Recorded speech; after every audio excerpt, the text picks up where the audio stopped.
오늘 하나님께서 우리에게 주시는 말씀은 신명기 28장 20에서 35절입니다. 함께 보겠습니다.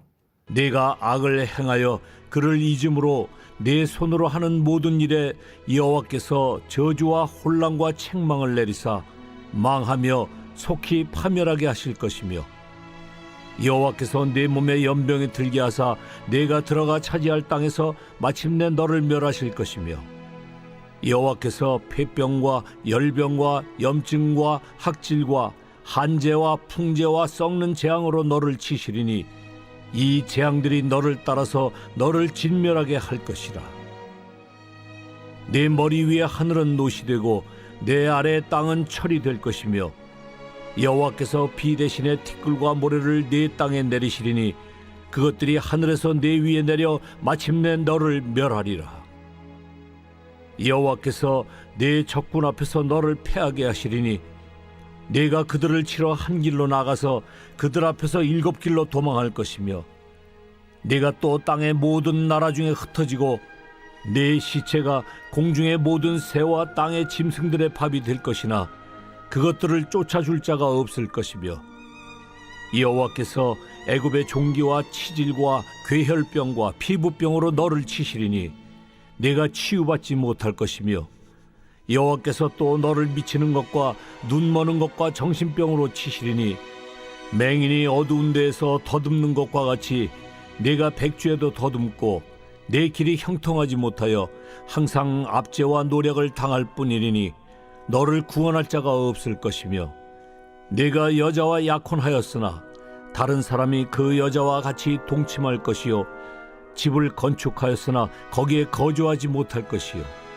포도원을 심었으나 네가 그 열매를 따지 못할 것이며 네 소를 네 목전에서 잡았으나 네가 먹지 못할 것이며 네 나귀를 네 목전에서 빼앗겨도 도로 찾지 못할 것이며 네 양을 원수에게 빼앗길 것이나 너를 도와줄 자가 없을 것이며 내 자녀를 다른 민족에게 빼앗기고 종일 생각하고 찾음으로 눈이 피곤하여지나 내 손에 힘이 없을 것이며 내 토지 소산과 내 수고로 얻은 것을 네가 알지 못하는 민족이 먹겠고 너는 항상 압제와 학대를 받을 뿐이리니 이러므로 내 눈에 보이는 일로 말미암아 네가 미치리라.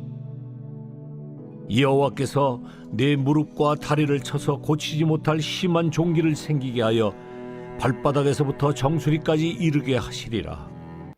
오늘 하나님께서는 말씀에 불순종하는 자들, 하나님의 율법에 불순종하는 자들이 어떻게 되는가에 대해서 설명합니다. 농사를 지어도 농작물을 얻을 수가 없고 전염병과 재앙들을 주실 것이다. 그리고 전쟁에서 패하게 될 것이다. 이런 얘기들을 합니다. 여러분, 저주가 무엇일까요? 저주. 누가 지옥에 갈까요? 그것은 하나님의 부재. 하나님이 없으면 저주입니다. 하나님이 없으면 지옥입니다.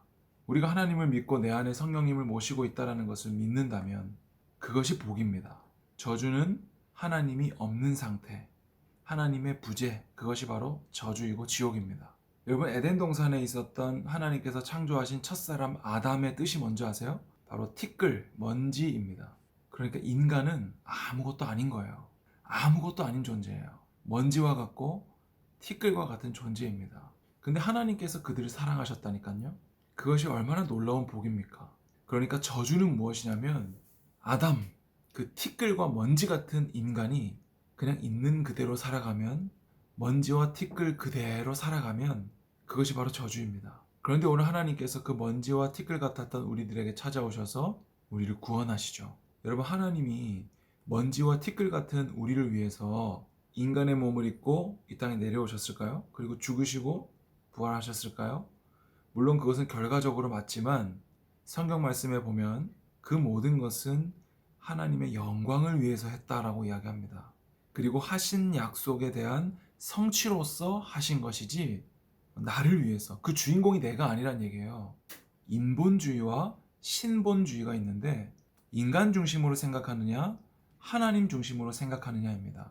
근데 하나님께서 나를 위해 오셨다라고 하면 그건 인본주의예요. 그런데 신본주의는 뭐예요? 하나님의 기쁘신 뜻대로 하신 것이다. 하나님의 약속하시고 하나님이 성취하시기 위해서 그렇게 하셨다. 그리고 예수님이 죽으신 그 사건은 막 슬프거나 우울한 일이 아니라 하나님의 기쁘신 뜻이고 그분께 영광이 되는 일이다. 이렇게 생각하는 것이 신본주의입니다. 그러니까 결국 예수님을 믿고 구원받는 것은 신본주의의 결과인 것이지, 하나님이 나를 위해 오셨고 하나님은 나를 위한 계획을 갖고 계시고 하나님은 내 기도에 응답해 주셔야만 되고, 이런 것은 인본주의, 인간 중심적인 생각이에요. 그러니까 우리는 늘 하나님 중심적인 생각을 할 수 있어야 됩니다. 하나님이 율법을 주셨어요. 그런데 우리가 갈라디아서 말씀 살펴본 것처럼 하나님 앞에서 아무도 율법으로 말미암아 의롭게 되지 못한다라고 얘기했잖아요. 3장 10절, 11절에서.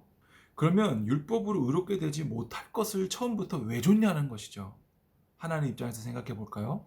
그것은 처음부터 예수 그리스도가 준비되었다는 것이에요. 아브라함이 이삭을 드릴 때 번제할 양이 미리 준비되었던 것처럼, 그것이 바로 하나님이 전능하시고 전지하시기 때문에 가능한 일입니다. 의인은 오직 무엇으로 살아요? 믿음으로 말미암아 살리라. 우리는 원래 아담의 후손으로 티끌과 먼지 같은 존재로서 그냥 이대로 자연스럽게 살아가면 불순종의 저주를 받을 수밖에 없는 우리들이었지만, 율법으로는 의롭게 될 수 없는 우리들이었지만, 오늘 예수님께서 그 모든 저주를 대신 담당하심으로, 그것이 하나님의 영광이에요. 우리가 결과적으로 죄에서 구원받고 하나님께서 창세전에 작정하신 영혼들, 작정하신 자들이 구원받게 되는 것, 그것이 바로 하나님의 기쁘신 뜻이에요. 여러분, 그것을 믿으면 돼요. 늘 말씀 안에 거하고 그 주님 내 안에 모시고 하나님 사랑, 이웃 사랑으로 살아가면 돼요.